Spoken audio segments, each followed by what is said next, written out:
Of the hour now, and at the top of this newscast, we talked about Joe the Plumber and what he said at a Republican National Committee campaign event in Ohio today. Joe said that he agreed that a vote for Obama is a vote for the death of Israel.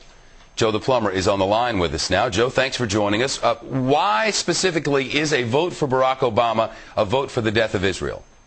Well, I mean, specifically, I suppose I could tell you, I mean, just, look at his record. Obama's offered to meet with Israel's enemies with no uncertain terms. In fact, he's actually letting them dictate terms to him. And then look at his past associations with people he talks to. Like who? Quite honestly, I mean, the gentleman that approached me with that question, I agreed to with what I know. I just want to push it back on your listeners to go out there and find out why I would, agree to something like that. Well, no, trust me, I've gotten the email. There are a lot of people who agree with you. What I can't figure out is why. Let's listen to this. Let's listen to this clip from earlier. Listen. Now, I'm just going to make that one comment. A vote for Obama is a vote for the death to Israel. I'll guarantee you that. Well, you know what? Actually, I'll go ahead and agree with you on that one. No, I agree with you. I really think that would be a problem. Joe, do you know Barack Obama's positions on Israel?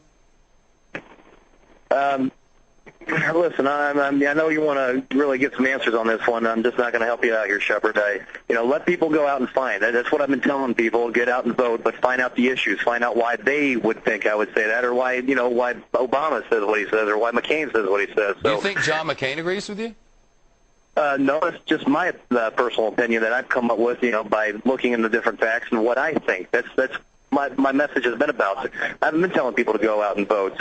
Listen, you don't want my opinion on foreign policy. I know just enough to be dangerous.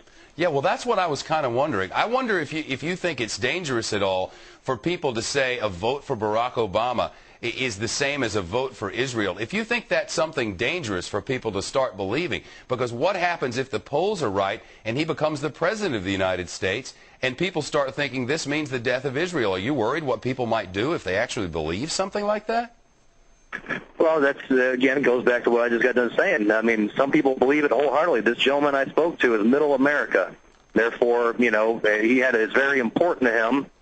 Important to me, but I mean, especially important to this gentleman. He's middle America, and he got on there and was able to make his point, and I agreed with him. No, I have no idea where John McCain's position is on that. John McCain's his own person, just like I am. Do you think that a lot of that? I'm sorry. Go ahead.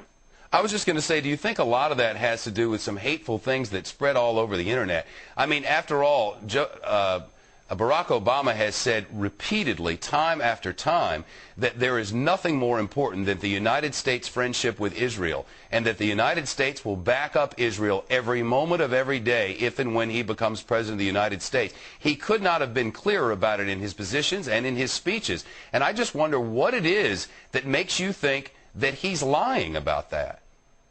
Well, just what I've got back. I mean, actions. I've heard words, and I hear words from politicians all the time. But actions kind of give you an idea. What and action? help you. I'm just trying to figure it out. What action? Well, the actions that I see is, offering to meet with certain, enemies of the United States on no uncertain terms, and meeting with Ahmadinejad. That's what the campaign said in a statement released after you made those comments.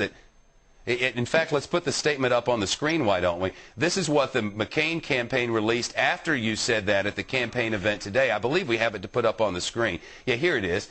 While he's clearly his own man, speaking about you, so far Joe has offered some penetrating and clear analysis that cuts to the core of many of the concerns that people have with Barack Obama's statements and policies, whether it's Obama's willingness to sit down unconditionally with Mahmoud Ahmadinejad, or his plans to redistribute the paychecks of hardworking Americans.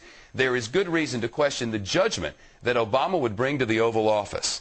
So that's what they put out. And I guess the fact that he has said he would meet with Ahmadinejad is something that you have taken to believe would be the death of Israel? Well, it definitely doesn't help the situation any. And, I'm sorry, Shepard, I'm not trying to be, dancing around this. I honestly want people to go out and find their own reasons. I tell people not to listen to everyone else's opinion. I'm not going to have them start listening to mine. Go out and get informed. That's the biggest message I got for people. Joe Wurzelbacher on the line with us after a GOP stop, and a number of them today. Joe, thanks for being here. I just want to make this 100% perfectly clear. Barack Obama has said repeatedly and demonstrated repeatedly that Israel will always be a friend of the United States, no matter what happens once he becomes president of the United States. His words. The rest of it, man, some things it just gets frightening sometimes. We'll be right back.